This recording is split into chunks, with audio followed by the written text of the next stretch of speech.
What's up, Canna Fam? It's your boy Chris here in the Simple Man's Grow Lab, and today I'm going to be giving you 5 tips on how to get a huge autoflower. Even if it's your first time, even if you're indoors, it does not matter as long as you use these 5 tips. So stay tuned. If you enjoy the video, if you enjoy the content, like and subscribe. It really helps out with the algorithm. Without further ado, let's begin.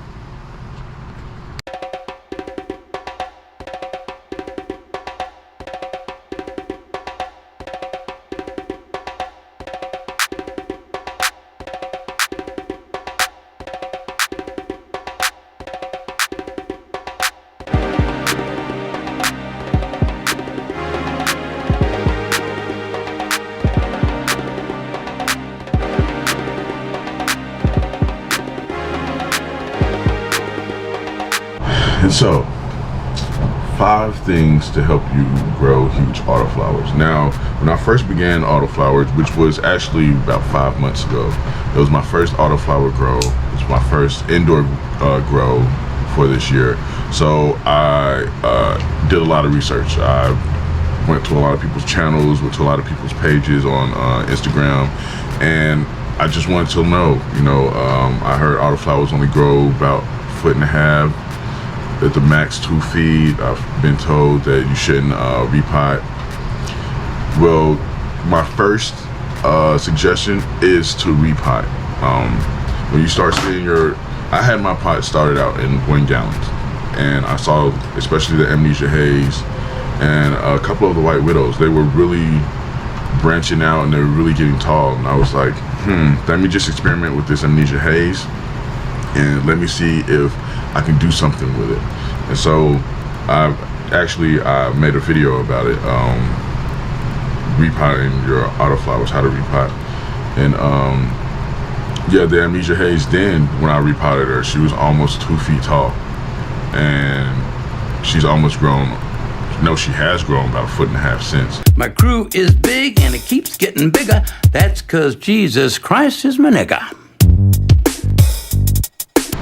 So, repot, it's okay to repot your autoflowers. You just have to do it at the right timing. I would say do it in veg. Do not do it in flowering stage. Maybe 3rd week of veg. That would be between the 3rd and 5th weeks of veg. If your autoflowers are still in veg. Some autoflowers I saw will come out of veg very early. I'm fast as fuck, boy. So that's the first thing. Second thing, watering. For the last time, I'm pretty sure what's killing the crops is this Brondo stuff. But Brondo's got what plants crave. It's got electrolytes. People don't know that certain nutrients are uptaken at certain pH levels within your water.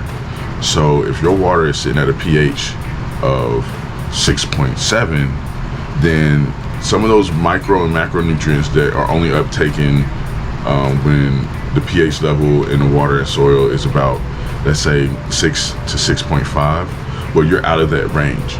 And so those nutrients will just sit there in your soil or your medium. And that's one thing I had to learn. I like to set my plants between 6 and 6.3. Okay. That gives you a wider range of nutrient uptake. Most nutrients, that is like what's the word I'm looking for? Electrolytes. Like that, spit it out, man.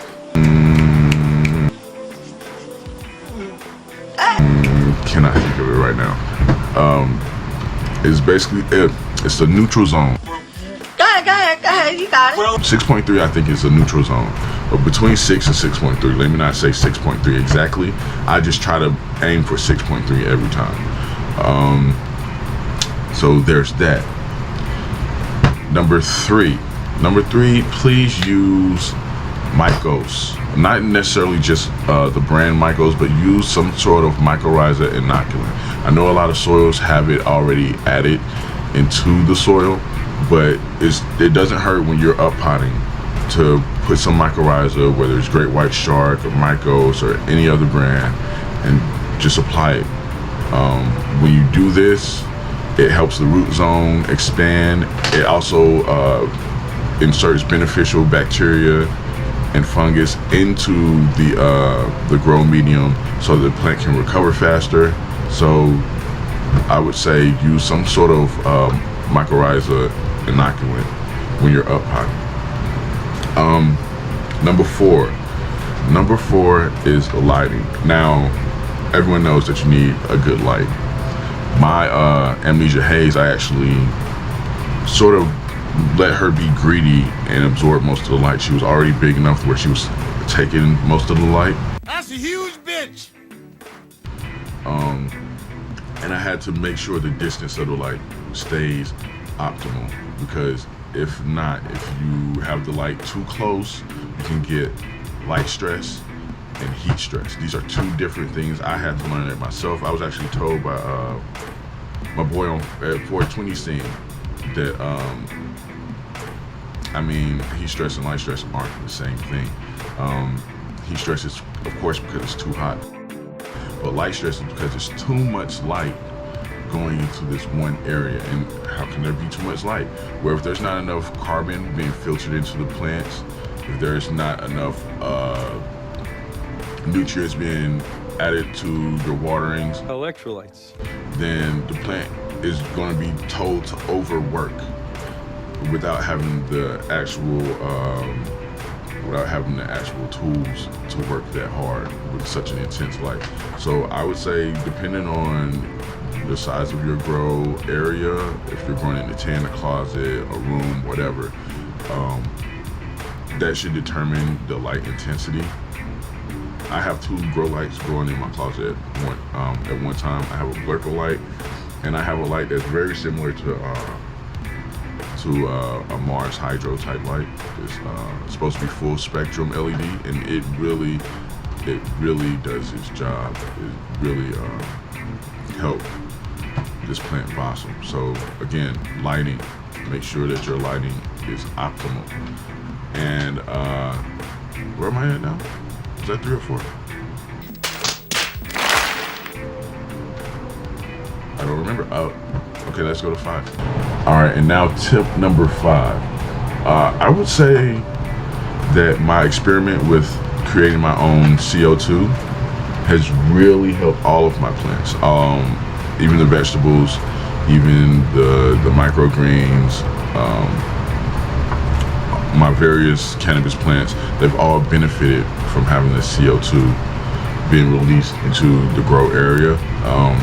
It's always said by experts and long-time growers that the carbon dioxide that you breathe out in your home, especially if you're growing in an enclosed space like your room, should be enough for the plant, but can't hurt to give it a little bit more. Remember what I told you about lighting? If I'm giving her a little bit more carbon, she has more energy provided from the photosynthesis of those optimal lights to grow bigger. That's 'cause Jesus Christ is my nigga.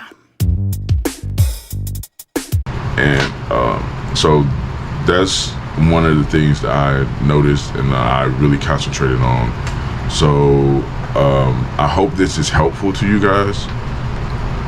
Again, this isn't 100% guaranteed. This was just my first time growing, and I got these crazy results. I will try to mimic these results again when I do another big grow with my autoflowers. Right now I'm taking a break with that because of the size of the Amnesia Haze and a couple of the other plants. I do not want to start off another big grow right now. I actually have 3 seedlings going, and I wish I hadn't planted them yet. I wish I had waited till I harvested these last, but I wanted to kind of get them going a little earlier, which was, again, me lacking patience, and that could bite me in the ass because now I have photo periods and I have a couple of autoflowers in the grow area, which is a no-no. It could be detrimental. Hopefully it's not. We shall see. But again, that's my 5 tips on how to grow huge autoflowers, especially if you're a first timer indoors. It's not as difficult as some people make it out to seem. Matter of fact, I'm going to throw out a bonus tip. Okay. The genetics of plants matter. Genetics of plants are more important than your watering, your nutrients. If the genetics of the plant is not designed for it to be big, it's not going to be big. And I know everyone is into this whole indica trend right now because indica gets you that really strong cerebral body high where you just, oh yeah, you're super relaxed and everything. But I would say that for the best grow and the highest yield, you have to go with sativa. And I will make a more in-depth video about that later on. But you have to know the genetics of your plants. This Amnesia Haze, I believe, is like 30% sativa, 70% indica. Look at the genetics. Look at who I get all of my seeds as of now from ILGM, and they have great genetics. A couple of genetics I wasn't too proud of, but that might have just been me. Some things surprised me. I know you guys saw that purple white widow. It looked like a black widow actually. And I want to see if I can actually recreate that in another super grow that I'm going to do this year. So hopefully we can get those beautiful purple and varied colorings. So yeah, that's my tips for the day on how to grow a large autoflower. I hope this was helpful. If you would like the video, again, like and subscribe. Follow us on IG. It's ShroomSage1989 for more pictures, more tips, more tricks. And as always, happy growing.